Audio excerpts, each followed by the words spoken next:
The Tempest, Part 2.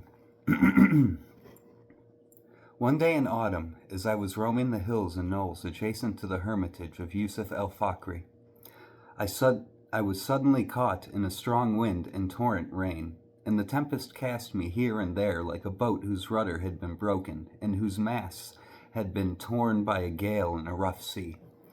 I directed my steps with difficulty toward Yusuf's place, saying to myself, "This is an opportunity I have long sought, and the tempest will be my excuse for entering, while my wet clothes will serve as a good reason for lingering." I was in a miserable plight when I reached the hermitage, and as I knocked on the door, the man whom I had been longing to see opened it. He was holding in one hand a dying bird, whose head had been injured and whose wings had been broken. I greeted him, saying, "I beg your forgiveness for this annoying intrusion. The raging tempest trapped me while I was afar from home." He frowned, saying, "There are many caves in this wilderness, which you might have taken refuge." However, he did not close the door, and the beat of my heart quickened in anticipation, for the realization of my great wish was close at hand. He commenced to touch the bird's head gently and with the utmost care and interest, exhibiting a quality important to my heart.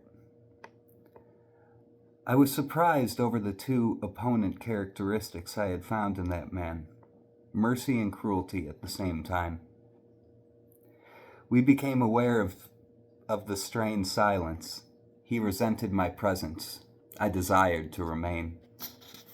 It seemed as if he felt my thought, for he looked up and said, The tempest is clean and declines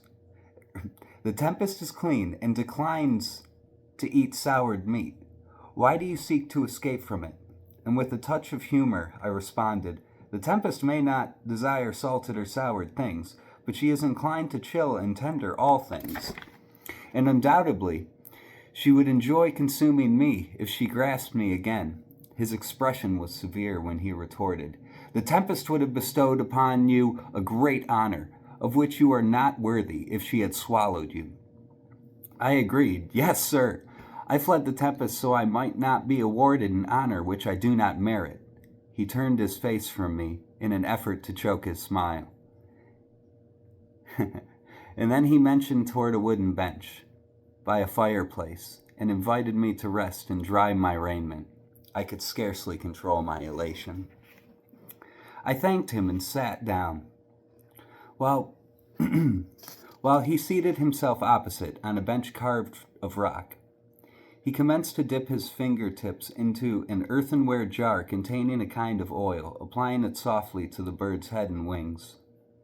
Without looking up, he said, "The strong winds have caused this bird to fall upon the rocks between life and death." I replied, rendering comparison, "And the strong winds have sent me adrift to your door in time to prevent having my head injured and my wings broken." He looked at me seriously and said, "It is my wish that man would show the bird's instinct, and it is my wish that the tempest would break the people's wings. For man inclines toward fear and cowardice, and as he feels the awakening of the tempest, he crawls into the crevices and the caves of the earth and hides himself." My purpose was to extract the story of his self-imposed exile, and I provoked, "Yes, the birds possess an honor and courage that man does not possess. Man lives in the shadow of laws and customs which he made and fashioned for himself, but the birds live according to the same free, eternal law, which causes the earth to pursue its mighty path about the sun." His eyes and face brightened, as if he had found in me an understanding disciple, and he exclaimed, "Well done! If you place belief in your own words, you should leave civilization and its corrupt laws and traditions, and live like the birds in a place empty of all things except the magnificent law of heaven and earth." Believing is a fine thing, but placing those beliefs into execution is a test of strength. Many are those who walk like the roar of the sea, but their lives are shallow and stagnant like the rotting marshes. Many are those who lift their heads above the mountain tops, but their spirits remain dormant in obscurity of the caverns. He rose trembling from his seat and placed the bird upon a folded cloth by the window. He placed a bundle of dry sticks upon the fire, saying, "Remove your sandals and warm your feet, for dampness is dangerous to man's health. Dry well your garments and be comfortable." Yusuf's continued hospitality kept my hopes high. I approached near to the fire, and the steam sifted from my wet robe while he stood at the door gazing at the gray skies. My mind searched and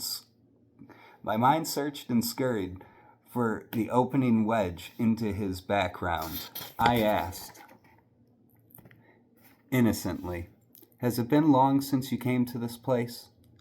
Without looking at me, he answered quietly, "I came to this place when the earth was without form and void. The darkness..." Without looking at me, he answered quietly, "I came to this place when the earth was without form and void, and darkness was upon the face of the deep, and the Spirit of God moved upon the face of the waters." I was aghast at these words. Struggling to gather my shock and scattered wits, I said to myself, how fantastic this man is, and how difficult is the path that leads to his reality. But I shall attack cautiously and slowly and patiently until his reticence turns into communication, and his strangeness into understanding.